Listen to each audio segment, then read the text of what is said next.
Okay, hi everyone, thanks for joining us at the APBC live Q&A session. We will be talking about tips for pets during isolation today.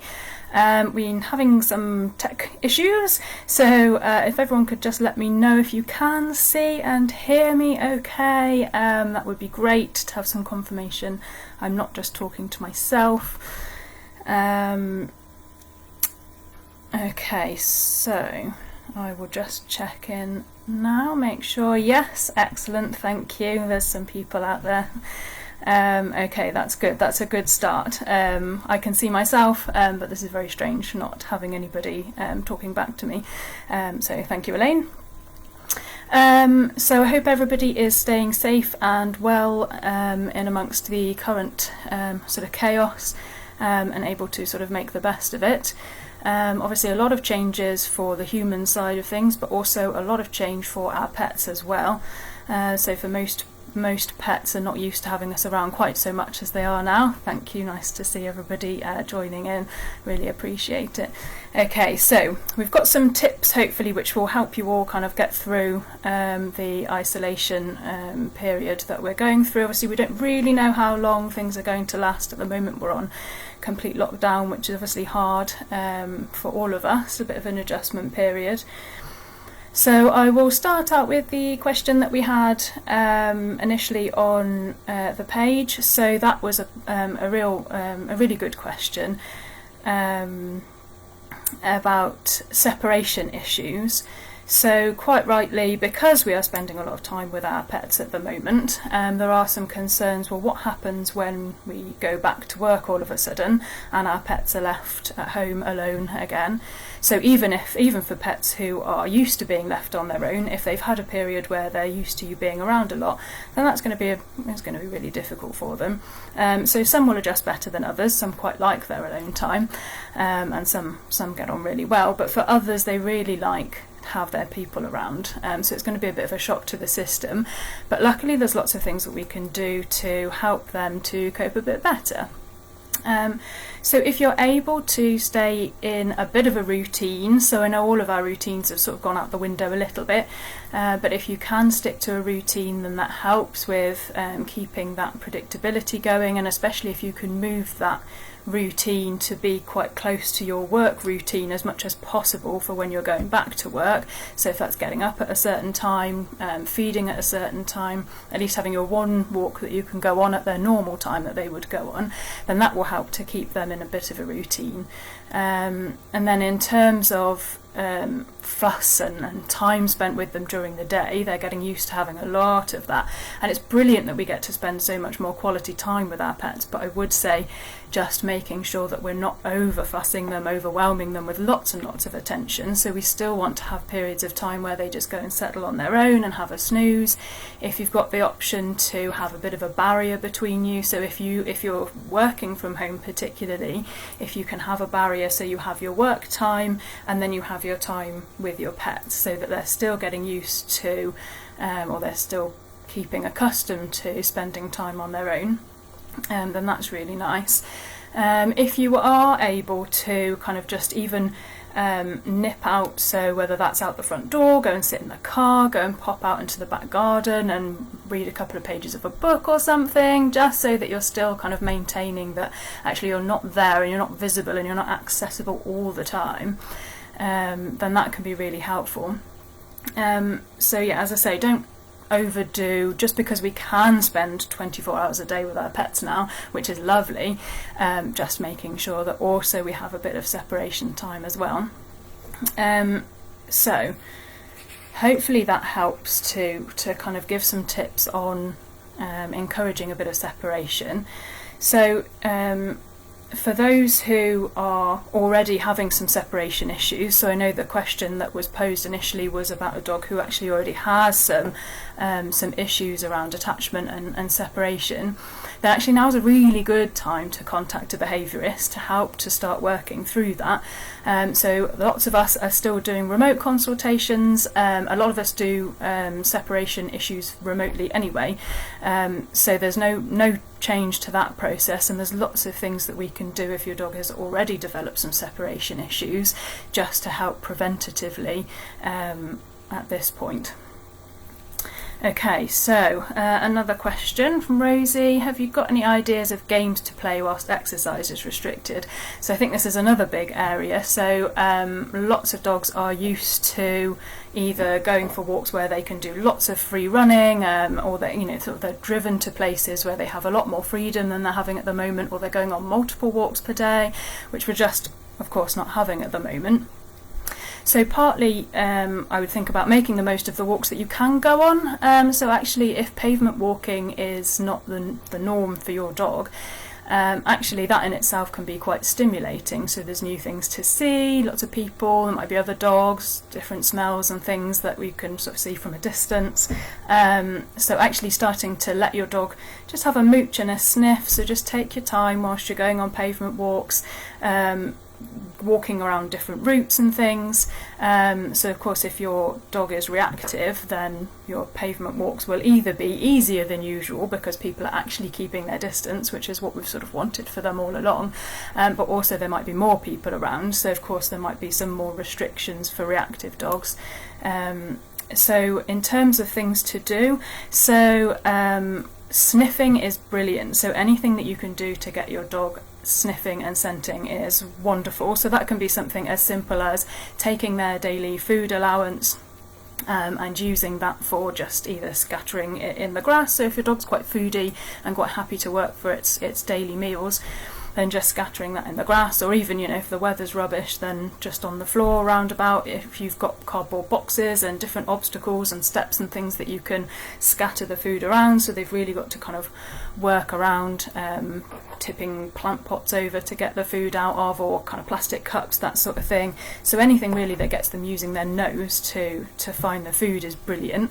So it doesn't have to be food, so of course not all dogs are foodie. We do loads of stuff with food games and training. We're usually using food, but you could use a favourite toy. If your dog really likes a toy, you could play hide and seek so that the dog's finding you. If you can get your dog to sort of stay in one place where you hide, or have one family member sit with your dog and kind of hold them and kind of get them ready, then you go off and hide and the dog has to go and find you.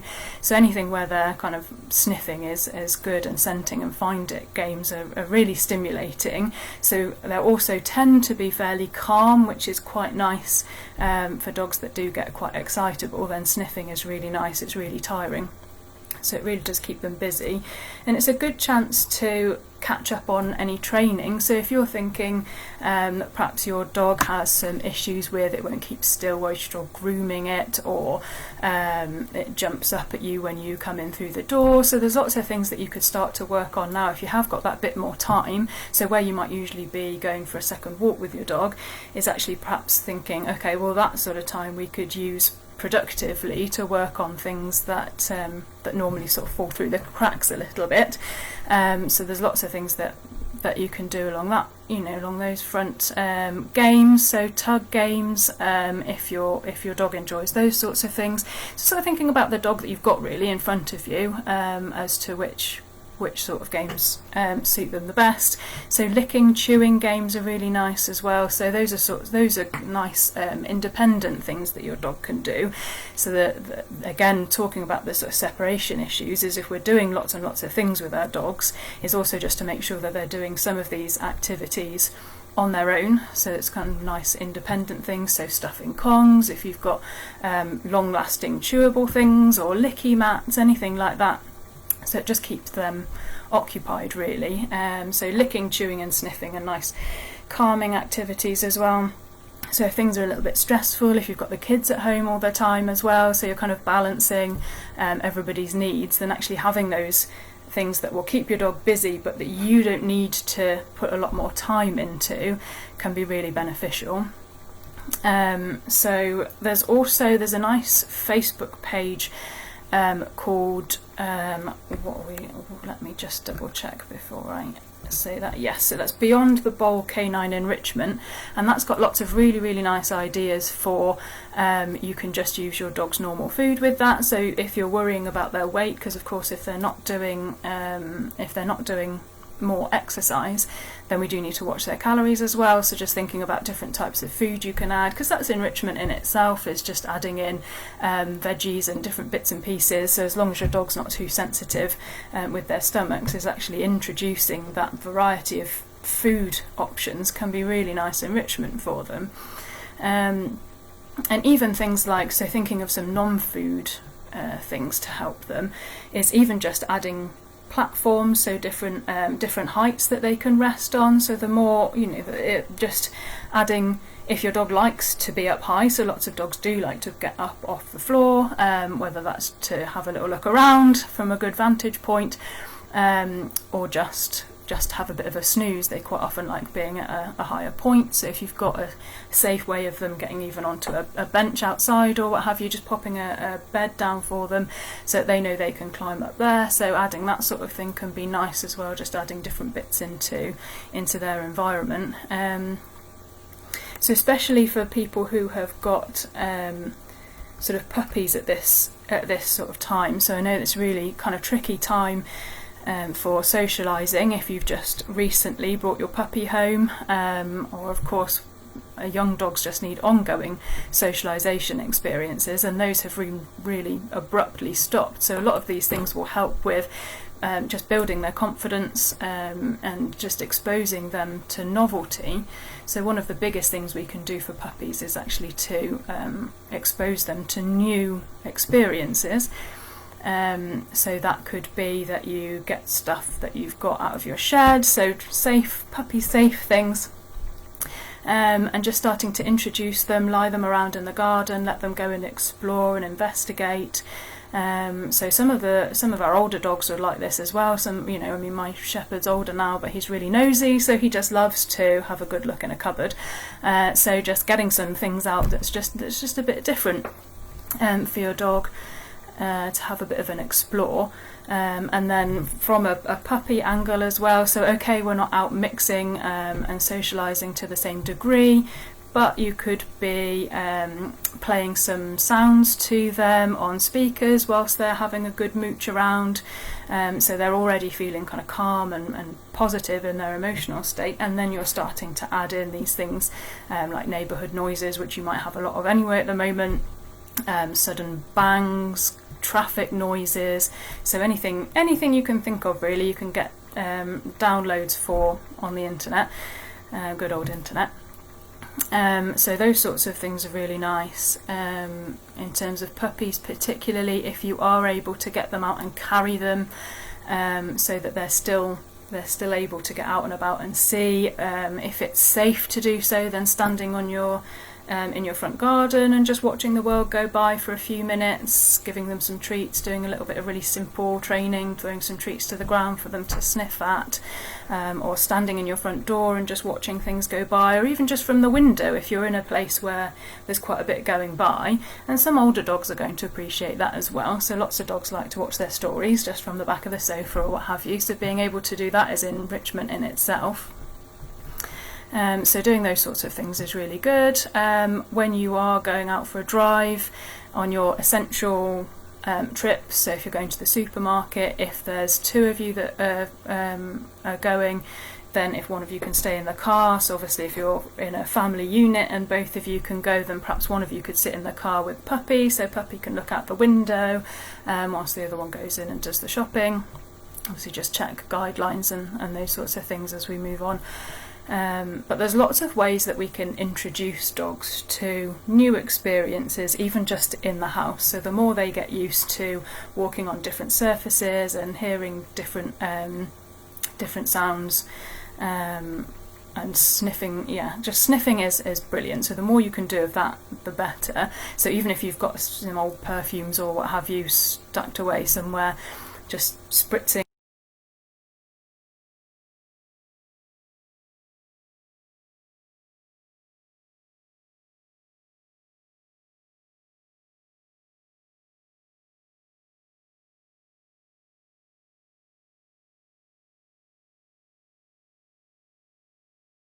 the garden, so I need to take them out more than once a day. So yeah, that's really difficult.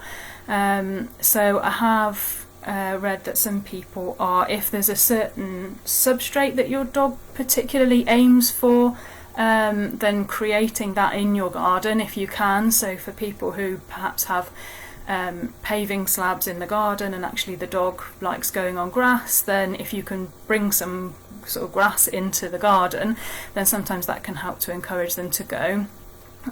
Or sometimes just bringing, if they've gone to the toilet, trying to kind of bringing it home with you and popping it in the garden, or even just taking them out of the front door, and if you can go round to the side and through to the garden from there, then doing that. I mean, I'm not sure, I guess from a welfare perspective, if your dog needs to go out multiple times to go to the toilet, I guess it's going as little as you possibly can in terms of distance wise.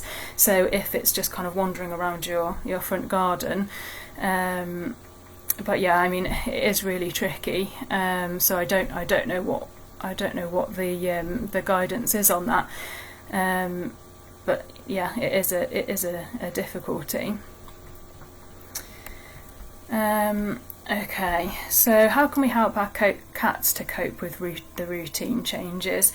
So I suppose it's similar really to what we were saying at the beginning with our dogs, is that if you can try to keep to the routine as much as possible in terms of when you're getting up, when you're feeding them, when you're playing with them, making sure that you're sticking to as much of their routine as possible. So if your routine is different out of necessity, is still trying to maintain as much as you can of that, or at least maintaining a routine within your not routine. So a certain amount of time before you go out is you feed them or what have you. So even if that's not exactly the same, just make it as close as possible.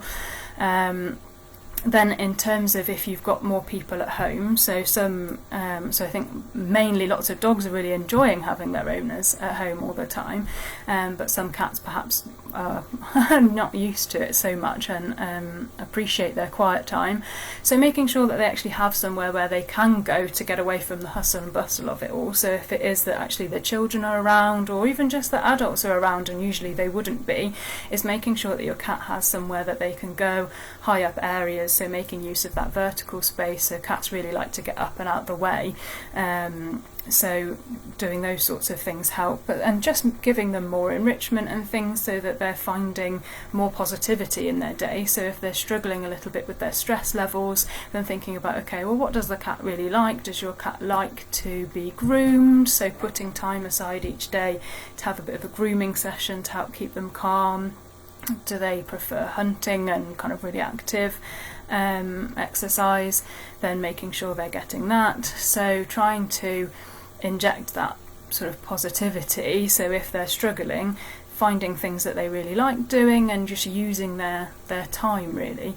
But safety and sort of being at height is really good for cats. So the more enrichment in terms of giving them boxes to hide in, the better. So cats love a good hidey hole, they love a good cardboard box.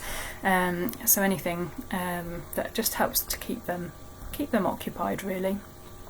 But yeah, just stick to your routine as much as possible, because I think we're all suffering a little bit at the moment, and even when we're thinking about what enrichment we can actually provide, is sometimes just the change in routine is enough stress for some animals to cope with at all. So we don't want to be adding in loads and loads of other things that are going to tax them mentally, because they just don't have the space for it at the moment. So same with a lot of us who actually just want some nice quiet days where we can just get used to what on earth is going on in the world right now. So for our animals whose worlds have also been turned upside down a little bit, is giving them plenty of time and space to just relax and take it all in, so we're not doing too much. So it's always that balance, is actually making sure that they're getting enough time on their own to settle and sleep. Okay, have we got any more questions? Let's have a look. Anything else that we can go over? Okay, you're welcome. So I know I wanted to touch a little bit on reactive dogs, because I know that some people are really struggling, because although we've got this lovely people having to keep 2 metres away, which is wonderful for our dogs that do need a bit more space. Actually for some, because there are more people around. So if for those of us who live in more built up areas, there's more people around, we've got to the point where we'd know, okay, if we go out at this sort of time, we're fairly free and clear, whereas now all that's gone out the window, and there can be anybody around at all hours. So that can be a little bit tricky. So I would say in that case, actually, if your dog doesn't go out for a walk every day, it's fine. So actually having a few days at home between walks, just relaxing and doing some nice enrichment activities is actually better than trying to get out for that walk every day and it just being really, really stressful. So there's actually some nice opportunities now, I think, for those of us with reactive dogs, because people are doing a lot more online now. So there's loads of really nice classes that are going to be coming up online, which means things that our reactive dogs maybe wouldn't have coped with before, so those that wouldn't cope with a class environment, they're actually now going to be able to take part in these things, which I just think is really, really nice opportunity. So if you've got a reactive dog who's not going on walks, or even for people who have non-reactive dogs who are still going for their walks but they need a little bit more, it's quite a nice idea to sign up to some trick training classes, or there's lots of different novelty classes now. So there's parkour classes and scent work classes, as well as the normal kind of obedience things.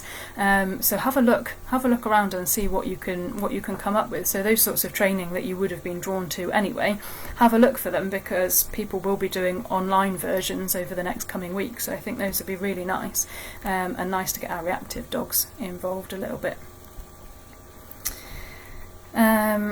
Okay, so Jodie's asking about, hi Jodie, any tips for preparing them during isolation for when life goes back to normal. So we did talk a little bit about this at the beginning, so it might be worth kind of watching back, but the main points really are to provide as much routine as you can do. So even if you don't have much of a routine now, is try to keep things as routine as possible, and particularly as you're looking forwards, is what's your routine going to look like, because our routines might not necessarily, when we go back to work, actually look like they did when we left. So thinking about what the routine is going to be like, starting to move towards getting up at those sorts of times, feeding our dogs and cats and other animals at the times that they are going to be fed, exercising them, obviously only once a day, but at the times where you might be likely to do that, so that we can be in as much routine and have as much sort of preparation as possible, and then try to build in time during the day where actually our pets don't have access to us. So quite often for most of us when we're home, our dogs are just coming and going, and of course you saw in the picture probably on the APBC page that my Staffy was pretty much on top of me, and that's fairly standard. If I'm at home, he is on top of me in some way or another. But so like me doing this now, the door is shut, he is on the other side of it somewhere, so we're still maintaining his ability to be away from me, because if I allowed him to do that all the time, he would really, really struggle then with me not being around, because even if he's not choosing to be on top of me all the time, he still has that access, he's still able to do that, which he's not going to be able to do once I start leaving the house. So making sure that they are still having that time, and plenty of that time. So if you know that you're going to be gone for a few hours during the day, just making sure that you're still having plenty of time where you're away from them, and ideally if you can outside of the house as well, because they can get used to us being in the house. But then once we leave, so for, there's plenty of dogs that have separation issues that are okay as long as their owners are in the house, but once they leave the house, then that's a problem. So if you can work that into even just going and sitting in the back garden without them, reading a bit of your book, but yeah, have a look back, but hopefully that gives you a bit of an overview of what we talked about. But thank you for your question. So I'll just go back up and see if I've missed anything. Okay, so I think I've got most of those. Let's see if there's anything else I was thinking of that we could cover. So we've talked about enrichment. So yeah, I've talked about just sort of getting random items out, really, obstacle courses and things like that. So that's something I noted down that I really like doing with mine. So I know my staff here is really nervous, so he's really built his confidence in interacting with novel things. So standing on steps and jumping over very small jumps, because they're very frightening otherwise. But we're gradually building our way up to it. So really just checking those sorts of things out.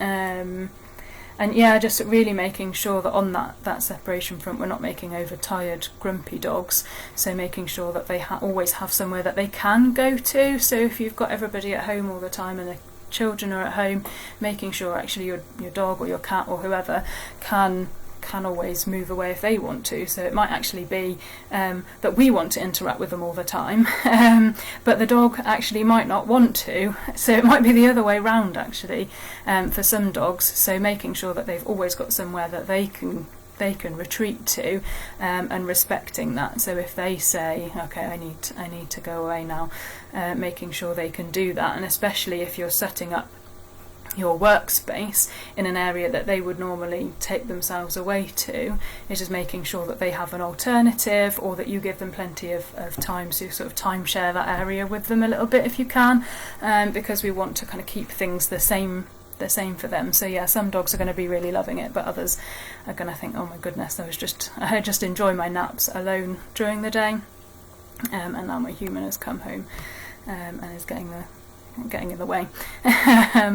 And I'm sure a lot of the cats are feeling that way too. So yes, you should be able to, yeah, okay, so yeah, I've replied to that already. We should be able to watch that back if you've missed anything. But if you can think of any questions now, feel free to ask, because it might not be something that we have covered, so do feel free to ask, and we can always point you back to the beginning of the video, or give you a bit of an overview on anything else. But hopefully it will be a good opportunity, whilst there's not too much pressure to be going out and walking. It will be a good opportunity for people to be bonding with their animals in different ways. So I think sometimes actually, as a bit of a silver lining, it will give us the opportunity to look into other options. Okay, so do we have any other questions? Can anybody think of anything they would like to know?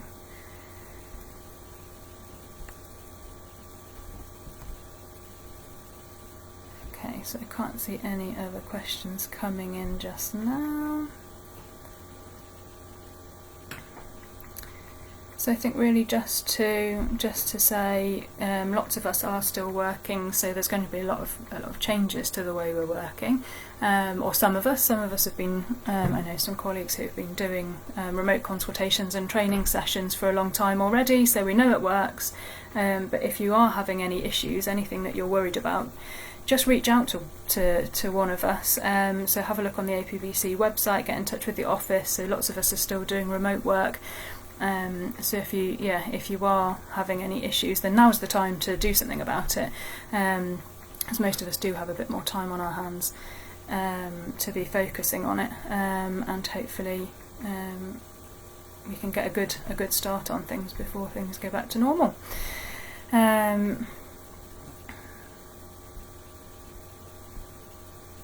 Yeah, so that's a really good point. Yeah, so Maria says, I've suggested to clients that when working from home they should try and maintain their usual departure cues. So yes, yeah, so it's all just as normal as possible. So if you can go through your normal routine, so no, you may not be completely leaving, but yeah, that's absolutely right. The more you can keep the same, the better. So even if you're just going to your car and starting the engine and sitting in your car for a couple of minutes and then coming back in, then yes, you're still doing that, because a lot of dogs are going to be in the situation where their walk is their owner's once daily leaving the house incident. So they're going to expect to leave with us all the time, because we're going to have weeks of actually pretty much all the time where we're leaving they're coming with us, so that expectation can be built quite quickly, and then it can be frustrating when they can't then come with us.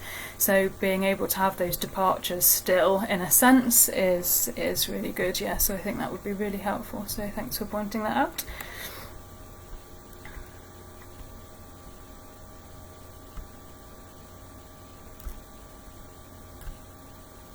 Okay, right, so I think we've covered all the questions. As I say, if anybody thinks of anything or is having any trouble with anything, please do reach out to one of us, and we will help you out. Okay, so thank you all for joining us, and stay safe.